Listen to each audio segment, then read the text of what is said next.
नमस्कार दोस्तों। उम्मीद करता हूँ कि आप सभी लोग बहुत अच्छे होंगे। मेरा नाम है के शुक्ला और आप देख रहे हैं के क्राइम यात्रा। दोस्तों, आज की कहानी दिल्ली की है।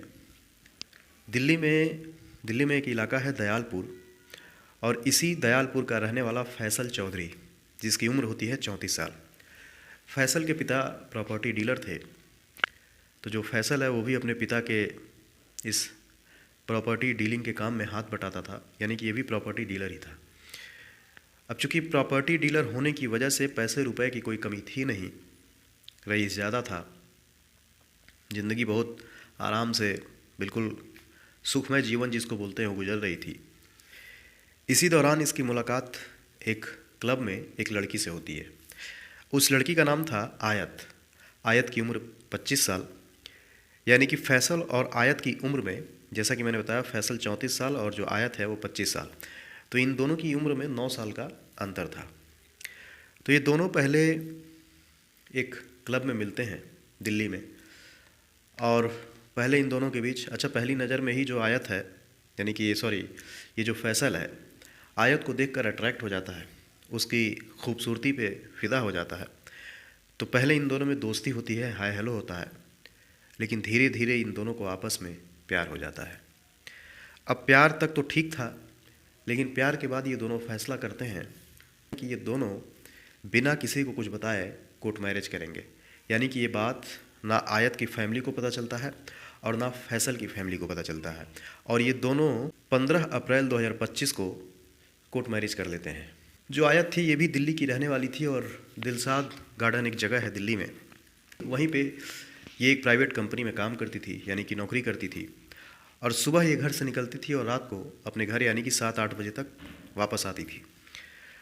अब ये दोनों कोर्ट मैरिज करते हैं। 15 अप्रैल 2025 को इन दोनों की शादी होती है, यानी कि कोर्ट मैरिज होता है, और धीरे धीरे वक्त गुजरता है। इस बीच में ये दोनों इधर उधर मिलते थे, लेकिन कुछ दिनों के बाद जो आयत है वो फैसल से कहती है कि ऐसा कब तक चलेगा, तुम मुझे अपने घर में पत्नी का दर्जा दो और अपने माँ बाप के सामने मुझे एक्सेप्ट करो, और समाज में अपनी बीवी बना कर रखो। कोर्ट मैरिज तुमने कर लिया, लेकिन हम लोग कब तक ऐसे मिलते रहेंगे। फैसल उसको समझाता है, कहता है कि देखो, सामाजिक बंधने हैं, मेरे माँ बाप नहीं मानेंगे, जब तक ऐसा चल रहा चलने दो, फिर बाद में कभी ऐसा मौका बनेगा तो हम दोनों, मतलब तुम मेरे घर आ जाना और मैं तुमको अपनी पत्नी बना कर रखूँगा। पत्नी तो तुम हो ही, लेकिन जहाँ तक रही बात मेरे घर आकर मेरे माँ बाप के सामने, सबके सामने मैं तुमको अपने समाज के सामने, अपने रिश्तेदारों के सामने एक्सेप्ट करूं, थोड़ा समय दो, ये पल भी आएगा और मैं तुम्हें एक्सेप्ट करूंगा। आयत उसकी बातों में आ जाती है और कहती है कि हो सकता है कि ये कुछ समय के बाद, जब इसके परिवार में सब कुछ ठीक होगा, ये सभी लोग राज़ी हो जाएंगे, तो फिर ये उसके घर आ जाएगी। लेकिन दोस्तों, ऐसा होता नहीं है। आयत को लेकर दो बातें थी कि आयत दिलसाद गार्डन में एक प्राइवेट कंपनी में नौकरी करती थी, और दूसरी बात यह है, कुछ लोगों का ये कहना है कि आयत एक क्लब डांसर थी, और क्लब में डांस करने के दौरान ही फैसल ने उसको देखा था और दोनों को एक दूसरे से प्यार हुआ था। अब इधर जब फैसल अपनी आयत को, यानी कि एक्सेप्ट नहीं करता है, धीरे धीरे समय गुजरता है और वो ऐसे ही उससे मिला करता था, तो आयत भी अब परेशान हो जाती है। वो कहती है कब तक वो ऐसा चलेगा, कब तक वो छुप छुप कर मिलेंगे। अगर मैं तुम्हारी पत्नी हूँ, तुमने मुझसे शादी किया है, तो तुमको अपने माँ बाप के सामने ये रिश्ता एक्सेप्ट करने में क्या हर्ज है। अब ये प्रेशर पड़ता देख जो फैसल है वो घबराने लगता है, उसको समझाने की कोशिश करता है, लेकिन ये आयत मानती नहीं है और इसी जीत पर अड़ी थी कि तुम बहुत बहला फुसला लिए, तुमने बहुत बहाना कर लिया, लेकिन अब तुमको सबके सामने, यानी कि मेरी फैमिली, तुम्हारे जो माँ बाप हैं, तुम्हारे जो रिश्तेदार हैं, सबके सामने मुझे एक्सेप्ट करना होगा। और यहीं से फिर इन दोनों के रिश्तों में कड़वाहट शुरू होती है। जब तक तो ये मिल रहे थे तब तक तो ठीक था, लेकिन जब ये प्रेशर बनाती है, दबाव बनाती है फैसल के ऊपर, फैसल अब दूसरे तरीके से सोचना शुरू करता है। दरअसल जो आयत थी वो सुबह अपने जॉब के लिए निकलती थी और रात को 7-8 बजे घर आती थी, लेकिन एक दिन, यानी कि 22 नवंबर 2025 को, जो फैसल है, जब आयत अपने ड्यूटी करके अपने घर के लिए निकल रही होती है, तभी फैसल उसको फ़ोन करता है और कहता है कि चलो हम लोग आज पार्टी करेंगे, तुम आज अपने घर मत जाओ और हम लोग बैठकर बातचीत करेंगे कि आगे क्या फ़ैसला करना है। अब आयत खुश हो जाती है और उसको लगता है कि शायद फैसल उसको एक्सेप्ट करेगा, सारे समाज के सामने उसको अपनाएगा और वो फैसल की पत्नी बनकर उसके घर रहेगी। अब फिर आयत अपने माँ को फ़ोन करती है लगभग 8 बजे, तो ये बहाना करती है और कहती है कि मैं अपने दोस्तों के साथ पार्टी करने जा रही हूँ, रात में लेट हो जाएगा, तो तुम टेंशन मत लेना। इसकी माँ भी बिल्कुल उसको तसल्ली हो जाता है। अब ये आयत जो है फैसल से मिलती है, दोनों पहले क्लब जाते हैं, वहाँ डांस वांस करते हैं, मूवी देखते हैं, फिर डिनर करते हैं, और डिनर करने के बाद ये दोनों लॉन्ग ड्राइव पे निकल जाते हैं। अब ये जो फैसल है अपने एक दोस्त की i20 कार लेकर आया था, और इसी i20 कार में दोनों बैठकर लॉन्ग ड्राइव पे निकलते हैं। कार में दोनों बैठे हुए हैं। अब जो फैसल है वो उसको लास्ट यानी कि आखिरी बार समझाने की कोशिश करता है कि शायद ये मान जाए, और कहता है कि देखो, माँ बाप जो है नहीं मानेंगे, कुछ दिक्कतें हैं जिसकी वजह से मैं तुमको अभी नहीं एक्सेप्ट करता, तुम थोड़ा सा ठहर जाओ, रुक जाओ, सही वक्त आने पे मैं तुमको एक्सेप्ट करूँगा। अब इधर ये आयत ये सुनकर ये उसका दिमाग पक चुका था और कहती है कि तुम ऐसा ही करते हो, तुम सिर्फ बहाना बना रहे हो।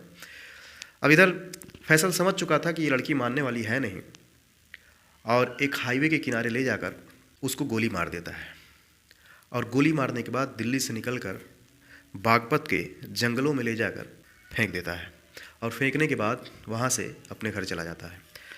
अच्छा, इस बीच रात में जैसा कि मैंने बताया कि 8 बजे इसकी माँ फ़ोन करती है, आयत की माँ, और पूछती है कि तुम कहाँ हो, तो ये बताती है कि मैं अपने दोस्तों के साथ पार्टी करने जा रही हूँ। तो देर रात तक जब आयत अपने घर नहीं लौटती है, तो आयत की माँ लगभग 2:30 बजे के आसपास उसको आखिरी बार फिर फ़ोन करती है, लेकिन जब उससे बातचीत होता है तो कहती है कि मैं 5 मिनट में घर पहुँचती हूँ। यानी कि उस समय तक आयत जिंदा थे, लेकिन उसके बाद फिर जब उसकी माँ दोबारा फ़ोन लगाती है, फ़ोन स्विच ऑफ हो जाता है, यानी कि आयत की उस समय तक हत्या कर दी जाती है। खैर, उसके बाद ये उसको बागपत के जंगलों में लाश मारकर फेंक देता है, और वहाँ से ये अपने घर चला आता है, और फिर कहीं ये लापता हो जाता है, यानी कि कहीं छुप जाता है। अब 22 तारीख की रात बीतती है। जो परिवार वाले थे वो इसकी मिसिंग की यानी कि गुमशुदगी की रिपोर्ट लिखवाते हैं। जब वो पूरी रात घर नहीं आती है, फ़ोन स्विच ऑफ आता है, तो माँ बाप परेशान होकर पुलिस स्टेशन में उसकी गुमशुदगी की रिपोर्ट लिखवाते हैं, यानी कि 23 नवंबर 2025 को। अब पुलिस मामले की जांच करती है तो पता चलता है कि आखिरी बार जो आयत है वो फैसल के साथ देखी गई थी। अब फैसल को पुलिस पकड़ने की कोशिश करती है, पुलिस अपनी जांच आगे बढ़ाती है, और जो फैसल चौधरी है उसकी तलाश शुरू करती है, लेकिन फैसल चौधरी पकड़ा नहीं जाता है। लेकिन 25 नवंबर को जो फैसल है इसने कोर्ट में सरेंडर कर दिया और अपना गुनाह कबूल कर लिया। खैर, बाद में इसको पुलिस 2 दिन की हिरासत में लेती है, और फिर इससे पूछताछ होती है, ये अपना गुनाह कबूल करता है। तो जब पूछताछ होती है तो ये जो पूरी कहानी है पलट जाती है। दरअसल जो फैसल है ऑलरेडी शादीशुदा था और इसके 2 बच्चे भी थे, लेकिन क्लब में जब इसकी मुलाकात आयत से होती है, ये उसकी खूबसूरती पर फिदा हो जाता है, और दोनों में 9 साल का अंतर भी था। फिर ये मन ही मन उसको चाहने लगता है, उससे दोस्ती करता है, और वो भी यानी कि आयत भी इसकी बातों में आ जाती है, उसके प्यार में पड़ जाती है। और ये छुप छुप कर आयत से मिलता था। जैसा कि मैंने बताया, ये कोर्ट मैरिज भी कर चुके थे, लेकिन आयत को ये बात मालूम नहीं थी कि ये ऑलरेडी शादीशुदा है। और बाद में फिर बागपत पुलिस की मदद से बागपत के उस जंगलों में जाया जाता है, जहाँ पर इसने आयत की गोली मारकर हत्या कर दी थी और उसकी लाश को जंगलों में यानी कि झाड़ियों के किनारे फेंक दिया था। तो बागपत पुलिस की मदद से दिल्ली पुलिस लाश तक पहुंचती है। लाश को कब्जे में लेकर पोस्टमार्टम के लिए भेजा जाता है, और इस तरीके से इस केस का खुलासा होता है। न जाने लोग प्यार में इतने अंधे क्यों हो जाते हैं कि वो सही और गलत का फ़र्क भूल जाते हैं। उनको समझ में नहीं आता है कि उनके लिए क्या सही है और क्या गलत है। आजकल ऐसे केसेस जब आदमी देखता है, सुनता है, पढ़ता है, तो समाज पर से भरोसा उठता जाता है। इंसान किस पर भरोसा करे और किस पर नहीं करे। तो खैर, ये एक अफसोसनाक कहानी दोस्तों।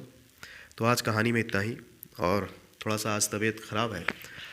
अगर आवाज़ में यानी कि साउंड में अगर कोई दिक्कत होगा तो उसके लिए मैं माफ़ी चाहूँगा। फिर मिलेंगे किसी और कहानी के साथ, तब तक अपना ख्याल रखिए। नमस्कार।